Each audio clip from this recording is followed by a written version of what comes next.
Gonna do a couple of delicious racks of beef back ribs today. These are pretty large. I found them at my local HEB, and it's the complete set. It's not trimmed down much. It's the complete 7 bones. And guys, these are pretty large. Just to give you kind of an idea, they're probably about the size of a brisket, each one of these. A pretty large brisket. And I'm just washing them off here. I'm not going to trim anything. These are beautiful racks, guys. I kind of found them at a really good price. Right before December, which this obviously came off of some prime rib that they're cutting up right now. I'm going in with my preferred binder, some horseradish. And I gotta give a shout out to my boy Jared at Hooks Rubs and Spices. I'm going in with his Midnight and his Mad Cow as the rub combination for today's cook, guys. Going in with that Mad Cow right now. Absolutely fantastic. Give my boy Jared from Hooks Rubs and Spices a shout out. Reach out to him. You can find him on Instagram, YouTube, TikTok. You guys got to try out his products, guys. Fantastic. If you're not a big fan of a lot of salt, you're going to really love this stuff. It's not that salty. Beautiful color here. Went on with that Midnight Black just to darken up the color a little bit. And like I said, guys, these ribs are fantastic. Going in with that horseradish on the top side. Just a small coat. Nothing crazy. I really like the way that the horseradish complements this beef.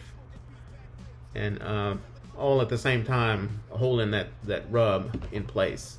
Gives you a fantastic bark. Fantastic color. Again, going on with that Mad Cow. Fantastic beef rub. And it was just a perfect day to get out there and just smoke some ribs. Some beef ribs. That's exactly what I'm doing here, guys. Nice coat, both sides, top and bottom. And can't wait to get these off the grill, man, because I'm actually getting hungry watching this video again. Might have to go put some on. I've got some more in the freezer out there. Nice other shot here. Coming in with that Midnight on top of that Mad Cow. Beautiful coating. And guys, these beef backs, I know a lot of people don't like them. They claim that they don't have a lot of meat. I think they do. I don't think they're that fatty either. Obviously, I mean, you don't have to eat the fat. I don't. I just eat the meat.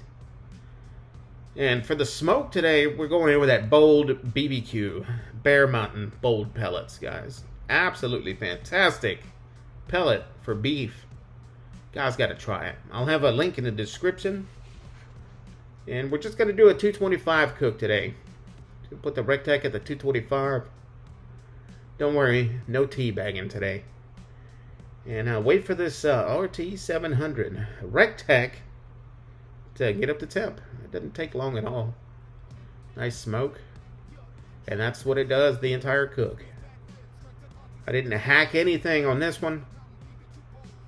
This is just straight, bold pellet smoke from Bear Mountain.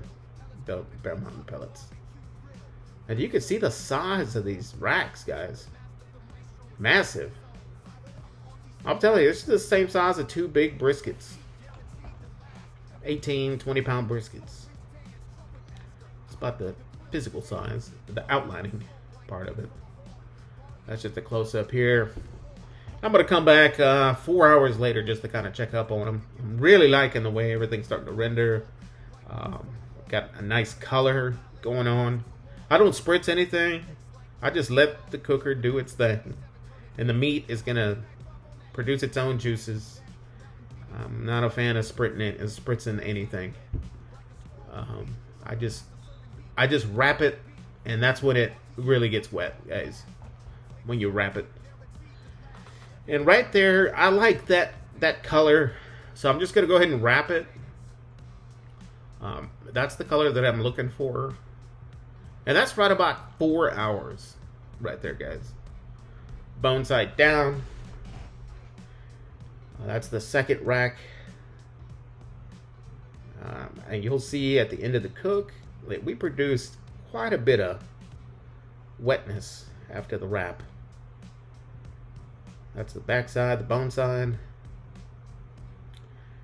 And guys, when we go back into the cooker after we wrap this, now this is a pretty large rack right here. This is a big piece of foil. The video really doesn't do it justice. So I'm going in with another piece on top, just to cover it up nice and tight. And I'm going in meat side down for a good hour.